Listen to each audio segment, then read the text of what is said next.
one of the most I think no the yung most dearest and most important subject no in the heart of the Lord. Kasi after forgiveness of sins, 'di ba, in Psalms 103, He forgives all our sins and He heals all our diseases. Right immediately after forgiveness of sins is already healing. Correct? And then time and again, no, we've studied. So sabi ko kasi at one time I was talking to Ed, sabi ko, aralin talaga natin yung yung aspect ng healing. No? Kasi there is something that we are missing eh. Kasi for the longest time, 'di ba? Ah, ganun, 'di ba? Dahil parang may sakit, 'di ba? Even Christians at that, no? So hindi lang yung kinukuwento ni Precious. And I think the same uh even people who are confessing themselves to be Christians and even the ones who haven't heard the gospel, parang it seems that they're in the same footing, di ba? Kaya have you thought about it? But praise the Lord kasi He has given us the revelation that we really have to know and to believe that since we are forgiven of all our sins, we are sickless. We are healed of all our diseases. So I think it needs to further come down from the head to the heart, 'di ba? So merong dapat mangyari na seismic change. And for people to be believing, the privilege and the honor is given to you and I. 'Di ba? Okay naman na ipag-pray natin na, Lord, magpakita ka sa dreams ng mga kamag-anak. That's fine. But in First Corinthians, no, and I will get to that, no. Actually, it's through the foolishness of preaching. So the reason why you are there, you are situated in a family, God has placed you in a family, 'di ba? First and foremost, 'di ba? The Lord wants you to enjoy the love of a family. Correct? Na nilagay ka diyan eh. Actually, nung nagpunta nga ako sa Singapore, 'di ba, mag-isa ako. Kasi nga we had to decide na umuwi si Alex kasi my parents then were sick. And also, basta yung logistics nun hindi ano. But the Lord has placed me in a family of believers. Yan, sila Ella, 'di ba, naging mga kaibigan ko sila. So, parang come to think of it, 'di ba yeah, kasi in the body of Christ, the answer is there. So the answer that that person needs actually lies within you. Nasa iyo yung sagot. And the Lord has given you the privilege to proclaim the gospel to that person. So don't wait anymore na may pastor na pupunta. Ikaw yun. Ikaw yun. And also, the reason why I've been attending this Bible study is for you to be equipped. Diba? Parang, diba? Ako din, nung sabi ko, you know that for the longest time, I didn't want to evangelize because for the simple reason that I don't understand the gospel. Ang gusto ko lang kumanta ako ng kumanta. Kasi wala namang effort yun, di ba, na mag-aral. Tama, tama, di ba? Yun lang ang concept ko, no? Yun yung ministry ko. Pero actually, to be more effective, just like, for example, sila Darlene Sheck, I'm sure they've been studying the word and they know the gospel. Ganyan.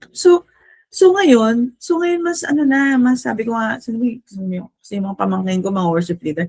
Sabi ko hindi na ako okay din siguro paminsan-minsan mag-worship leading. But na ko na yan na iba na yung desire ko. My desire is to really study the word and to be able to share it with you guys because I know that you are placed in families wherein you can influence, you can impact people's lives. So I don't take it na ako yung Sabado ko, 'di ba, in out actually it's for me and I hope you appreciate it na hindi lang magstay sa inyo yung mga truths but you proclaim it to your mother, you proclaim it to your father. You proclaim it to your brothers and sisters. The gospel, di ba, is actually, it's waiting for it to be declared through you. So what we are doing actually is declaring the gospel to each and everyone. So, just hold the hand of your mother, di ba, precious, and tell her about the Lord's love for her. That A, she wants her to be comfortable. She doesn't want her to be in pain. But the reason why Jesus came and died and was striped is because for her to be comfortable. As simple, alam mo, minsan kasi may concept tayo na it has to have a verse, it has to like that. No, the Lord, pansin niyo ba, the Lord meets us at the point where we are. Di ba? And He speaks to His sheep. He doesn't speak to people in a language that they don't understand. Diba? So that's why we are Filipinos, no? No, we talk to them in Filipino, di ba? Na meron tayong certain culture na certain lingo na tayo lang nakakaintindi. So anyway, so let's go to because the answer really to all of our problems, the answer really to all our problems, especially sicknesses, is the gospel of Jesus Christ. Because it is already finished. It is finished. It is finished. And how you and I believe is when we hear the gospel.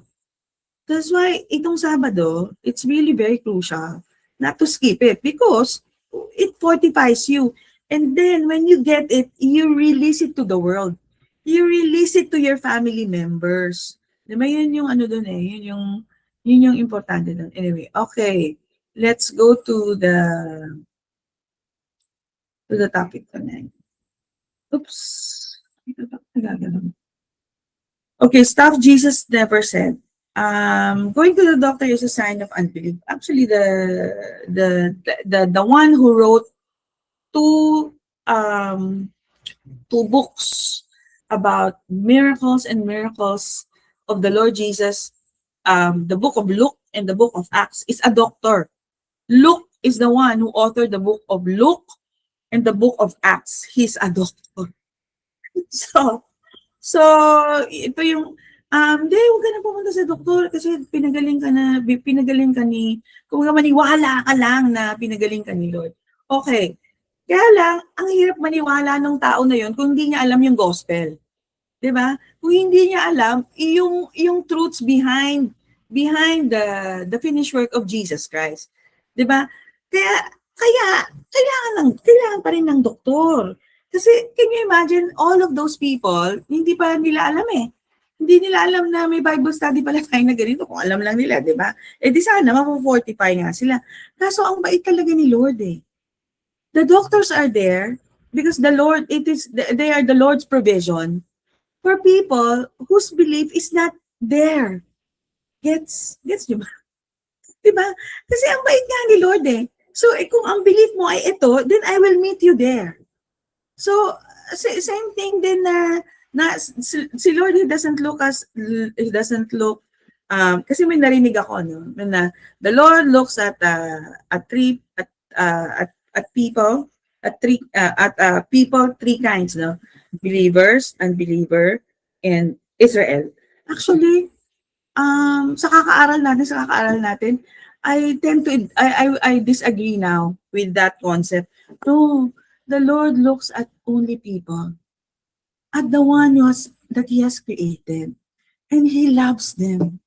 Whether you have accepted Him, no? Accepted Him, or hindi mo pa alam, or taga-Israel ka. It is the simple truth that for God so loved the world. Diba? It's in John 3:16. The world that He gave His one and only Son. That whosoever believe in Him, no?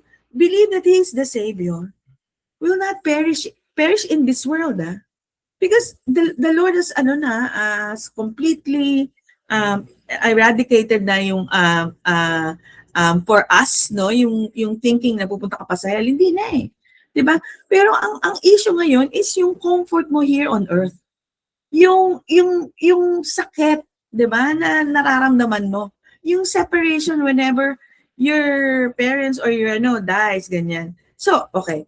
So the doctors are especially the good ones, no, are a provision from the Lord.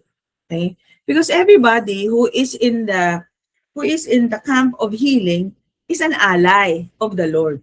Okay? But Jesus is the great physician. And the Lord wants us to really understand, especially you and I know, na we don't run after healing.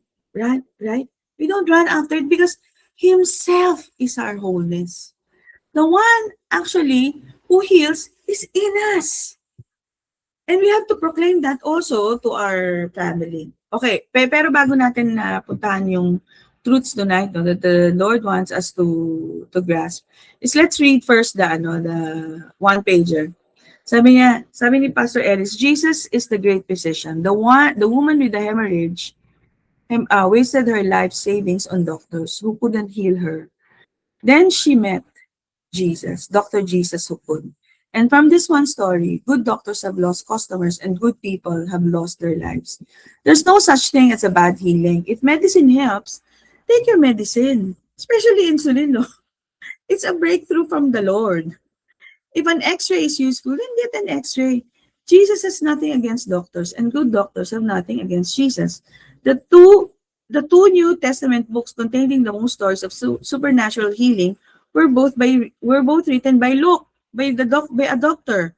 But beware of doctors who offers hope. So may mga doktor na sobrang nega, maraming ganyan. So pipiliin natin kung saan tayo pupunta. Ganun lang kasimple. So because there's always hope. If medical science pronounces the sentence of death over you, then run! Run away from that doctor. Why would you waste your money, your hard-earned money, for him to declare bad things over you? Get a second opinion. Go to Dr. Jesus. If your mind is anxious and afraid, find out what he says. And that's what we learned again last week about oligopistos. Jesus is the great physician. Nothing is too hard for him. Regular doctors give measure of help, but the great physician gives greater help. Not even death can stop him. One time, Jesus went to a house where a little girl lay dead. Mourners wailed and said, "She's dead." But the great physician gave a different diagnosis. He said, Our Lord Jesus said, "She's sleeping." The mourners laughed. "You're wrong about that," they said. "She's as dead as she can be and beyond hope." But the great physician didn't listen. So, tayo when somebody declares bad things over you, don't listen. Diba? Just, diba? He sent the voices of unbelief. Send the voices of unbelief outside and he raised the little girl to life. Doctors are good, doctors are helpful, but if they proclaim bad things over you, run away. Because Jesus is the best doctor of all. It is not healthy. It is not the healthy who needs a doctor, but the sick in Matthew 9:12. So let's begin again with Matthew 8:26. When you are worried, when you are afraid, sabing ganun ni Lord, when he was in a boat though, together with the disciples, no, they were caught in a storm and then they were panicking. Tapos they grabbed the Lord and woke him up, and then the Lord said, "You of little faith."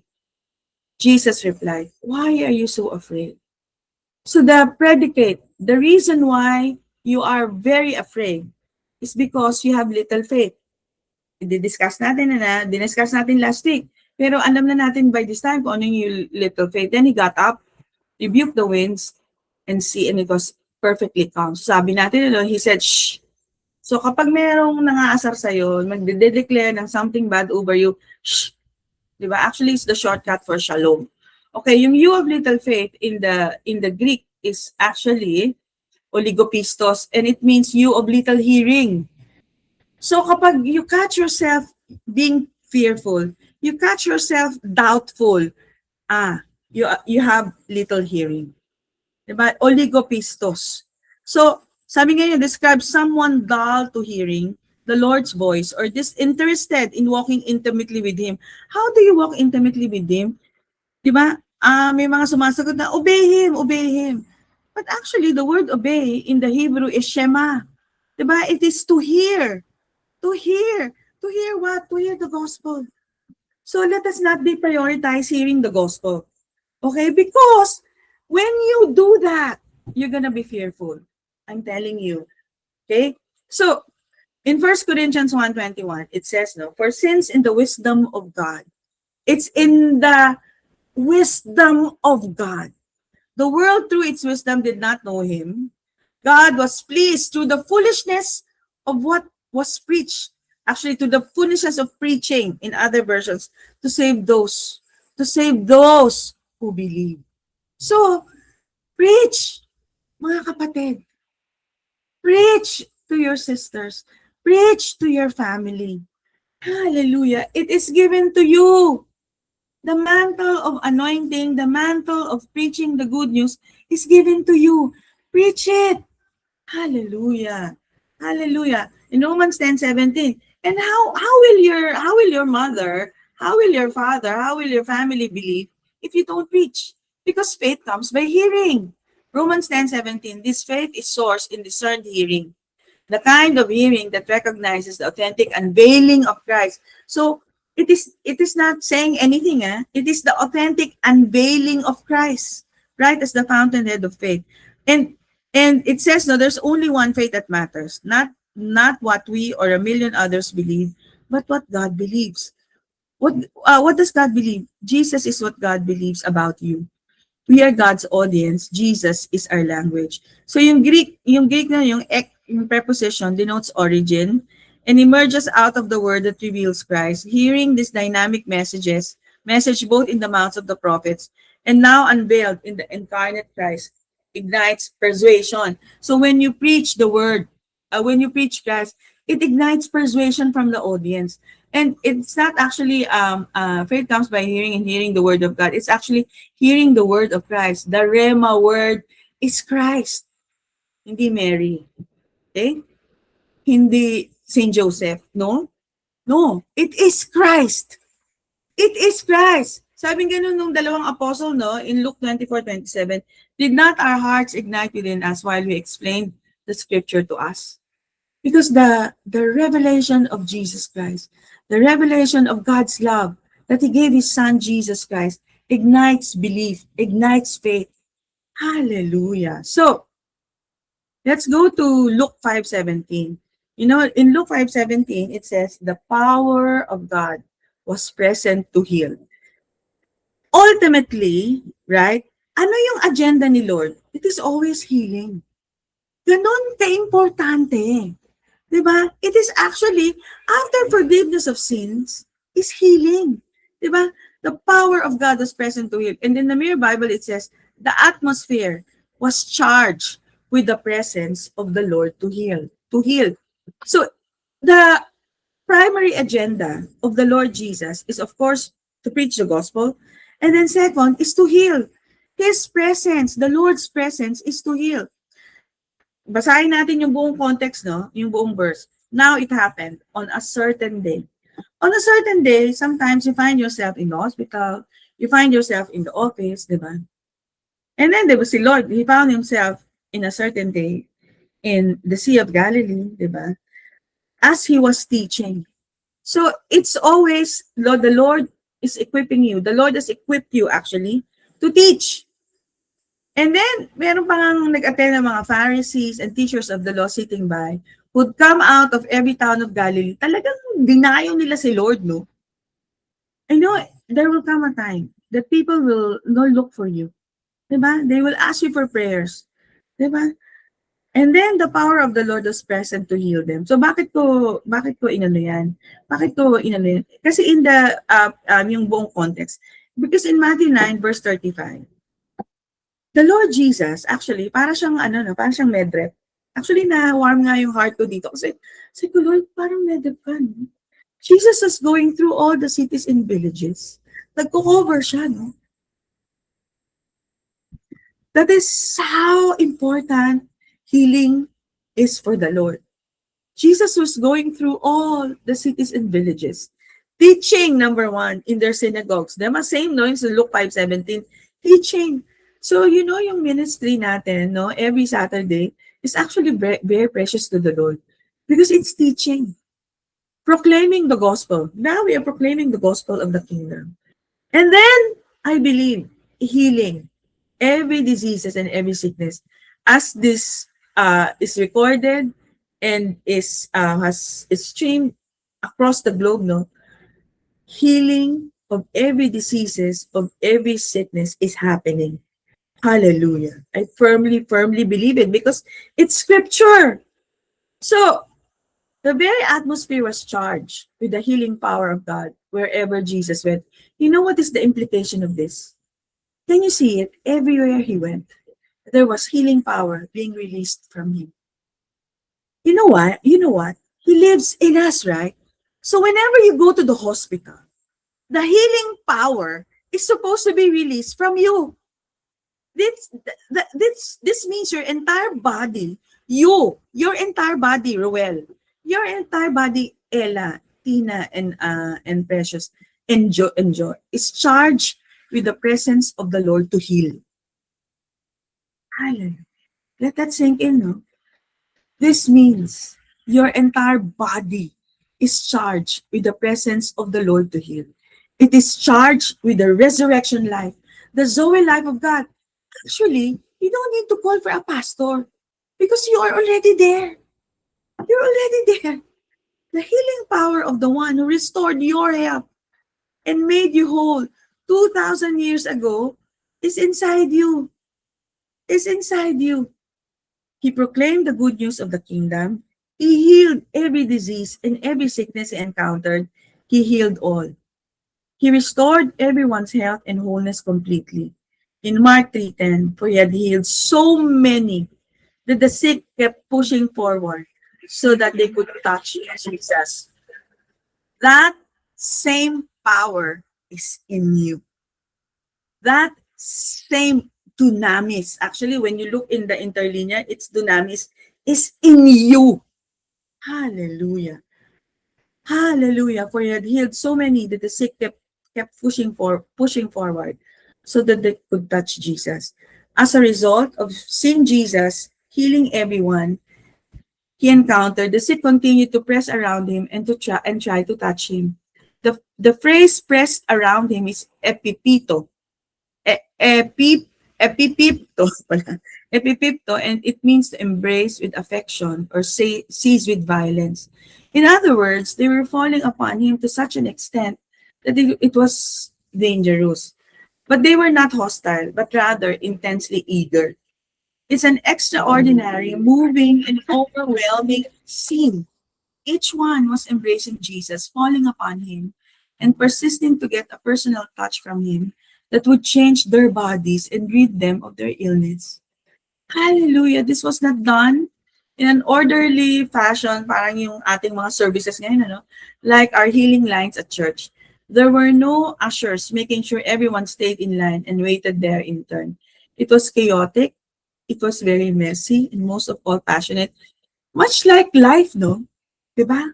When you go to the hospital, it's very messy. It's very chaotic. So the Lord is now telling you, in that situation where it's chaotic, where it's messy, you are sent there, right? You are oozing with the dynamics power of God. Heal the sick. Hallelujah. A great multitude had come from miles and miles away because they had heard about everything he was doing. This account is also in Luke 6 and verse 18. It says they had come from all over, determined to hear him teach and be healed of their diseases. Their minds were made up. Is your mind made up? That's the question. Is your mind made up? Are you convinced, right, that the same spirit who raised Jesus from the dead is in you? Is your mind made up that you're not sick? Is your mind made up that you are whole? Their minds were made up that they are not going homesick. Is your mind made up that you're not going to be sick? That you are not sick? Is your mind made up? And Luke declares in verse 19, and he healed them all. Healed them all. He healed us all, one by one. Hallelujah. And then he spoke these words, which are best translated in the Mere Bible. To be reduced to the most extreme state of poverty does not define you. Disaster is not the fruit of faith or karma.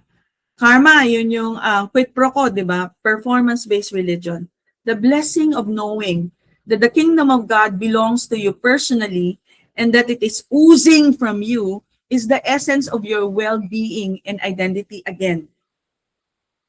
The blessing of knowing that the kingdom of God belongs to you and is actually in you personally and it is oozing from you is the essence of your well-being and identity. Hallelujah. The kingdom of God oozes from you and from me. It is the essence of our well-being and identity. It not only affects you, but everyone you encounter. So, si Dr. Henry Cloud, sabi niya ganyan, old patterns get reinforced unless a new discipline is introduced to override the old patterns. What does it mean? Change the way you think, the way you talk, the way you act. Displace those old patterns with new covenant realities in your thinking, in your words, such as the new covenant reality of it is finished, I am healed, I am whole, complete, prosperous, etc. And you can see this actually in the story of the woman with the issue of blood. Consider the woman with the issue of blood in Matthew 9, verse 21. For she said to herself, if only I may touch his garment, I shall be made well. Some translations says, she thought to herself. So the way you think, as a man thinks, so we see in Proverbs, her healing started with a thought. How do you replace a sick thought? Replace it with a healing thought. What is that? You are healed. You are whole. Hallelujah. Had she never entertained the thought, if I can touch the hem of his garment, she might have remained stuck in her condition. Her creative process, her access point. What is the access? Hallelujah. Ito yung key, no? What is the access to healing? Your thoughts. The access point to healing was set in motion by a single focused thought. By a single focused thought. Hallelujah.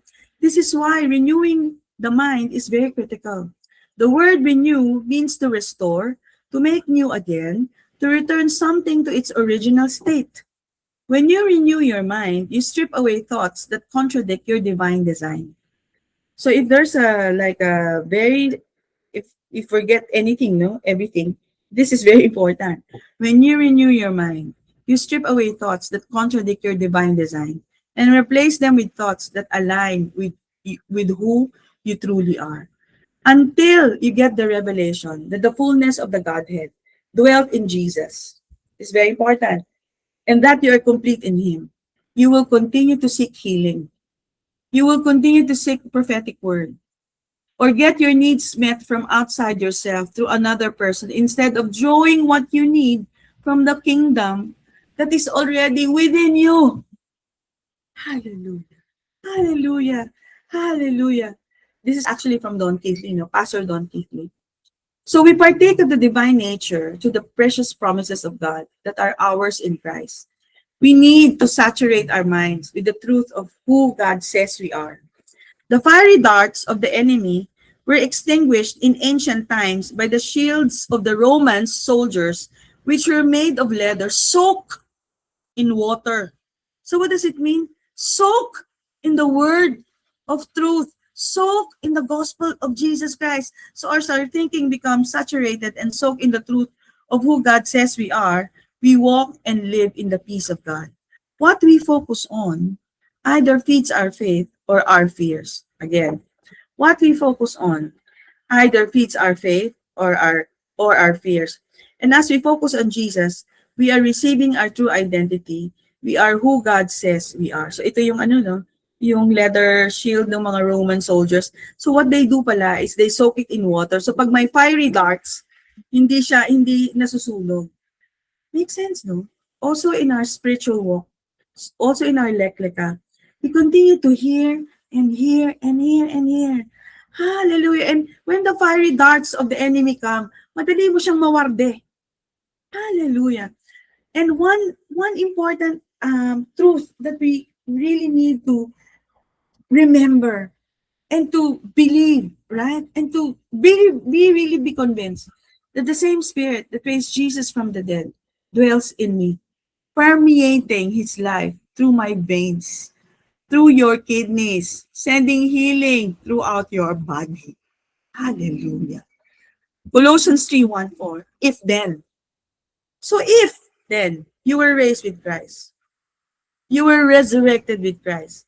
Seek those which are above, where Christ is sitting at the right hand of God. Set your mind on things above, not on things on earth.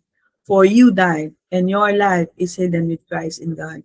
When Christ, who is our life, appears, then you will also appear with him in glory. Hallelujah. It is imperative that every Christ follower discovers their true identity declared in Christ Jesus.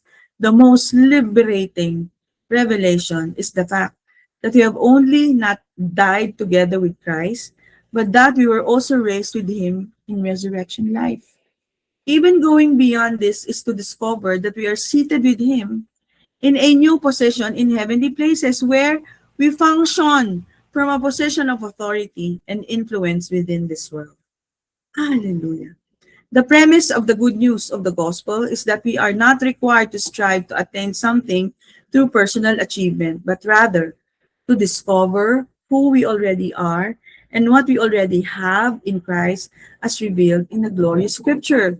So, child of God, relocate your mind, living from the new vantage point of this glorious life in Christ. Hallelujah. Hallelujah. The presence of Jesus was the presence of eternal life. Under the Old Covenant mindset, people are always trying to reach God. The New Covenant mindset is the revelation that God reached you. Under an Old Covenant mindset, God's presence is always one day, but not today. Hope is always deferred. Oh, siguro gagaling ka na bukas. No, the New Covenant mindset is today is the day. I tell you, now is the time of God's favor. Now is the day of salvation. Believer, your hope is not that God would send his presence one day. Your hope is Christ in you today. Believer, your hope is not that God would send his presence one day. Your hope is not God would send his healing one day. No. Your hope is Christ in you today.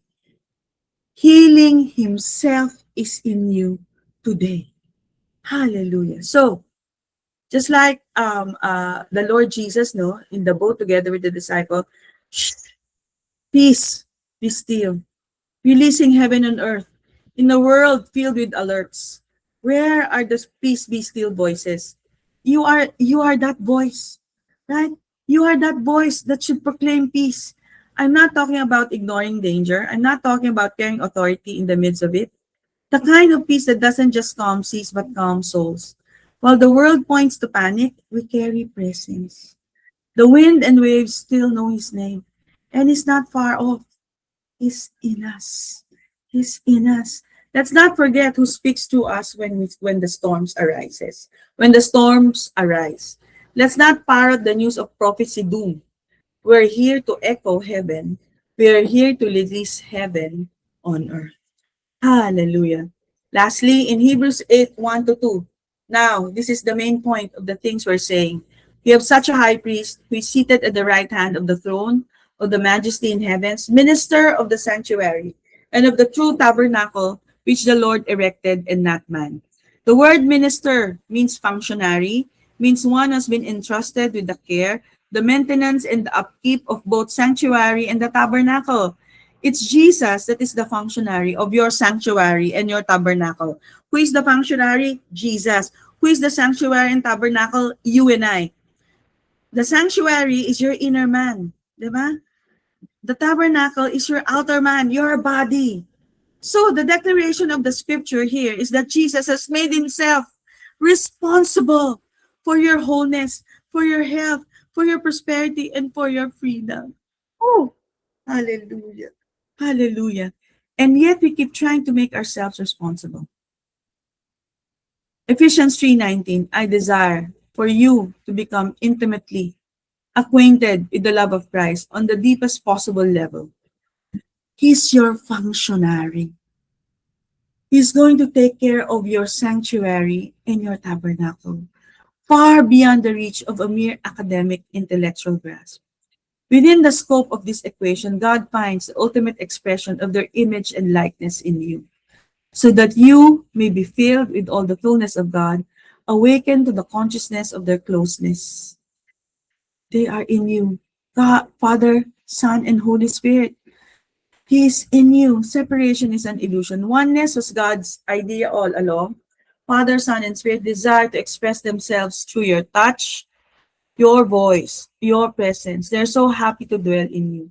There's no place in the universe where God would rather be. So, child of God, release heaven on earth. Release heaven in the hospital.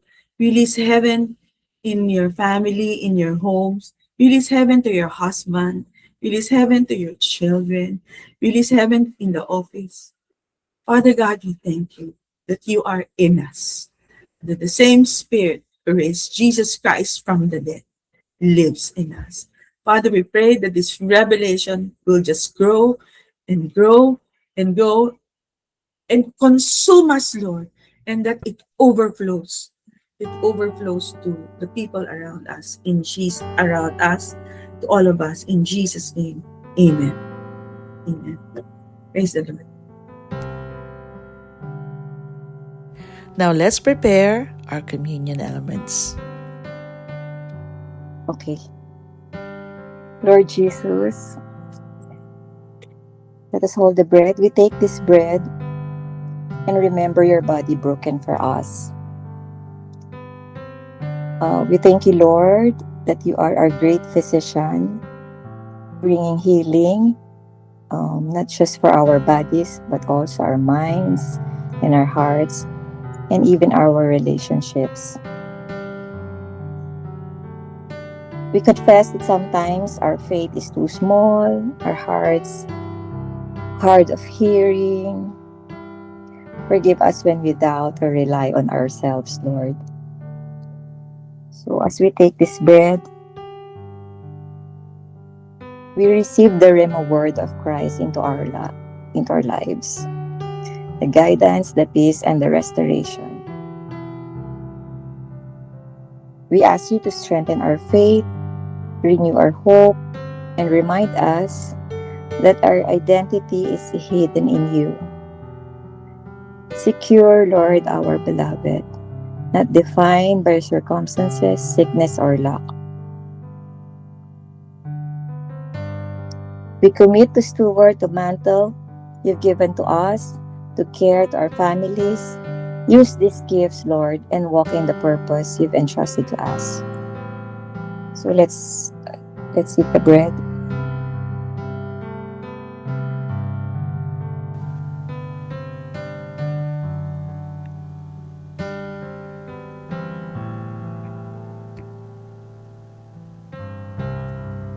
Lord,